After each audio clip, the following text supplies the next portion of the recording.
Je suis très heureux de me retrouver ici à la montagne pendant 4 jours pour une retraite et je voudrais en profiter pour vous partager un petit incident que j'ai vécu hier matin en prenant l'avion pour venir ici. Donc j'avais l'avion le matin et j'avais commandé par internet un service voiturier c'était pas très cher, c'est quelqu'un qui vient à l'aéroport au parking, un rendez-vous particulier, un lieu particulier, et il prend ma voiture et il la met dans un parking beaucoup plus éloigné pendant 4 jours et puis quand je reviens j'ai qu'à appeler et il me ramène la voiture. Donc c'est génial. J'ai fait ma commande hier, enfin le soir avant de partir. Et puis, je téléphone quand même pour prévenir quelques minutes avant que j'arrive. En fait, il fallait prévenir un quart d'heure avant, mais j'ai prévenu juste 5 minutes avant. Et puis j'arrive au lieu de rendez-vous et le lieu de rendez-vous est bloqué. Donc ça m'a contrarié, donc j'ai dû trouver un autre lieu de rendez-vous. J'étais dans un parking qui était en dessous et j'ai commencé à appeler.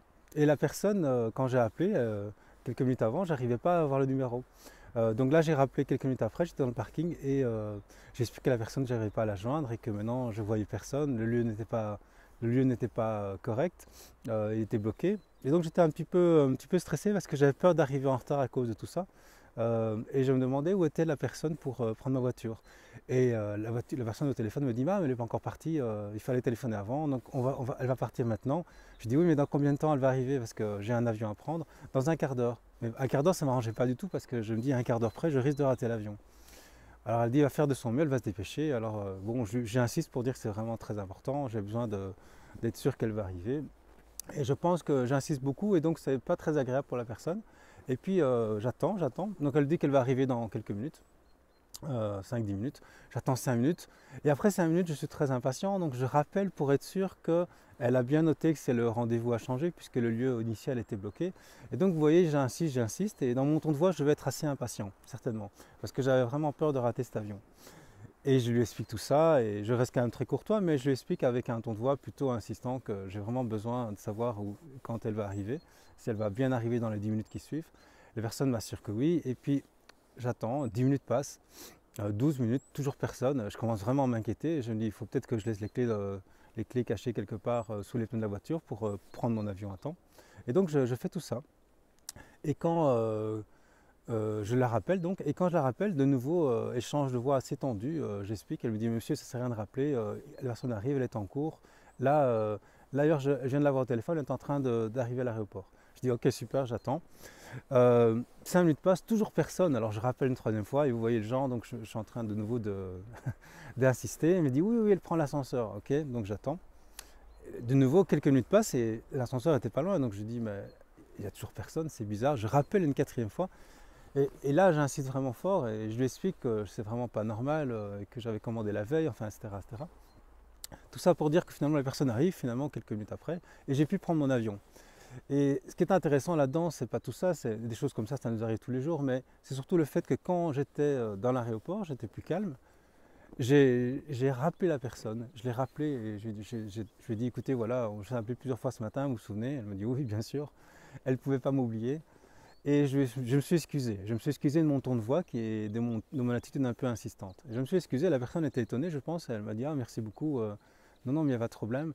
Mais je pense que c'était important de le faire parce que pour elle et pour moi. D'abord pour elle parce que je pense que c'est pas très agréable le matin et n'importe quel jour, n'importe quelle heure de la journée d'ailleurs, d'avoir quelqu'un qui insiste plusieurs fois au téléphone avec un ton de voix qui peut être perçu comme désagréable puisque j'étais un peu tendu, je voulais pas arriver en retard. Et c'est quelque chose qui favorise un état de stress, hein, même si c'est un tout petit stress, c'est pas très agréable. Sans doute que ça augmente son rythme cardiaque, ça génère du cortisol en elle, ça a des tensions. Et, euh, et déjà, gérer des problèmes et gérer quelqu'un qui a une attitude un peu, pas agressive, mais insistante, désagréable en tout cas, la journée commence pas très bien dans ces conditions-là. Et donc, ça peut influencer toute sa journée. Et donc, c'était important pour moi de m'excuser pour essayer de réparer ça. Et donc c'est chouette parce que là elle était beaucoup plus contente, donc beaucoup plus relax et beaucoup plus, j'imagine beaucoup plus, elle va peut-être le partager d'ailleurs parce que c'est rare les gens qui s'excusent. Donc c'est super. Et pour ma part c'était vraiment très chouette parce que je me sentis beaucoup mieux aussi. Je me suis senti beaucoup mieux et le fait de s'excuser c'est vraiment une question d'humilité, de dire voilà je ne suis pas parfait, j'ai fait de mon mieux, je regrette d'avoir été dans ce cas-ci insistant. Et ça nous ramène à une énergie beaucoup plus douce, une énergie beaucoup plus harmonieuse. On est beaucoup plus dans la bienveillance avec les autres. Et je pense que je voulais vous partager ça parce que c'est une anecdote, mais vous savez, moi j'écris des livres sur le bonheur et le non-jugement et je ne suis pas parfait et donc je fais des erreurs et c'est important, on en fait tous des erreurs. c'est d'essayer de les rectifier.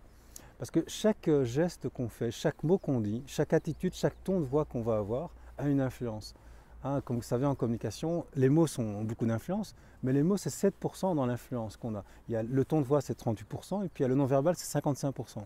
Hein, c'est vrai que si je dis à quelqu'un, ouais, c'est bien, ben, le ton de voix qui n'accompagne pas les mots c'est bien, fait en sorte que même si je dis c'est bien, la personne, elle reçoit tout à fait un autre message. C'est comme dans les couples, il y en a une qui dit chérie, est-ce que tu m'aimes? Ouais, je t'aime. L'autre dit quoi? Ben, j'ai dit je t'aime. Oui, mais les mots, ça n'a très peu d'impact finalement quand le ton de voix ne l'accompagne pas et surtout le non-verbal. Même au téléphone, le non-verbal, c'est le sourire. Le fait de sourire change notre non-verbal, change notre tonalité de voix. Donc tout ça pour dire que des petits détails comme ça ont une influence sur les autres. Et ce que je dirais pour conclure, c'est qu'en fait, chaque geste, chaque mot, chaque ton de voix qu'on fait a une influence dans l'humanité tout entière, parce que cette personne qui a été agressée, imaginons qu'elle s'est sentie très agressée, elle va mal commencer sa journée, ça va générer d'autres réactions, peut-être de tension avec d'autres personnes, ou de fermeture, ou de mauvaise humeur. Et vous imaginez, à long terme, ça peut avoir des impacts sur ses enfants, etc. Alors c'est un petit détail, mais ça peut avoir des impacts sur ses enfants. Elle peut s'énerver au téléphone avec d'autres personnes. Enfin, ça peut générer pas mal de tensions à d'autres personnes que je ne connais pas et que je ne connaîtrai jamais. De la même façon, si je génère une énergie positive, eh bien ça va générer justement plus de bienveillance dans le monde. Et je pense qu'à chaque instant, on a vraiment le choix entre diminuer le niveau de frustration, de tension et de violence dans le monde ou de l'augmenter. Qu'est-ce qu'on choisit? Évidemment, si vous regardez ces vidéos avec moi, c'est que vous avez choisi la voie justement de la non-violence et de la bienveillance et d'avoir un impact positif autour de nous. On a souvent l'impression qu'on ne peut pas faire grand-chose dans le monde. On se sent parfois impuissant parce qu'on n'est pas politicien, on n'est pas directeur de banque ou vous voyez, de lobbying. Mais on a une influence quand même indirecte, je dirais indirecte au niveau de la politique, mais très directe sur les gens. C'est que par nos attitudes, par nos gestes, par nos tons de voix, des petits détails, on contribue à soit élever le niveau de violence sur Terre, le niveau de frustration et de tension, d'émotions négatives, soit on contribue à le diminuer et à apporter justement plus de bienveillance et plus d'amour. Et donc je suis très heureux d'être connecté à vous. N'hésitez pas à me faire des commentaires en bas de la vidéo par rapport à ça, partagez vos expériences parce que c'est enthousiasmant et c'est encourageant. Au plaisir de vous retrouver dans d'autres vidéos. Être un rebelle sans se mettre à genoux, comme une étincelle dans ce monde de fous. Être un rebelle sans se mettre à genoux, comme une étincelle dans ce monde de fous.